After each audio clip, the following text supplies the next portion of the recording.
a 10 ans où des leaders des partis politiques et d'opposition sont en exil, les leaders de la société civile, les leaders des médias, différents défenseurs, différents journalistes.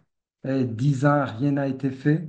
Euh, Bloqué. Donc, on revient aussi sur le jugement de la Cour de justice de la communauté est-africaine, un jugement qui devrait être un élément facilitateur pour arriver à un dialogue franc. Là, la Ligue des rappelle que donc, cette crise politique est issue du troisième mandat illégal qui avait violé la Constitution, comme on l'a a confirmé cette Cour.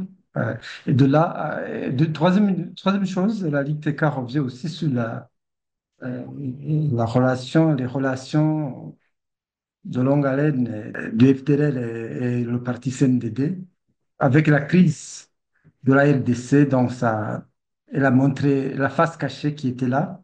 Donc, on a vu que le parti CNDD, donc, à travers les militaires, à travers les Imbonerakure, ils sont opérés en commun accord donc, avec les FDLR en RDC. Et là, la LITECA rappelle aussi des FDLR qui sont dans la Kiwira depuis longtemps, dans les quartiers de Bujumbura, où la LITECA n'a pas cessé n'a pas cessé d'interpeller le gouvernement, de ne pas continuer à entretenir ces génocidaires. Cette déclaration revient sur le fait que dans les valeurs démocratiques, l'état de droit, donc, était enterré par le CNDD cette décennie. On revient aussi sur le fait que vous voyez, donc, on est à l'approche des élections et d'ores et déjà la commission en charge de la gestion des élections invitait les leaders d'opposition, les leaders des partis qui vont se faire élire, de faire un défilé des valeurs au président de la République. Cela ne se fait nulle part.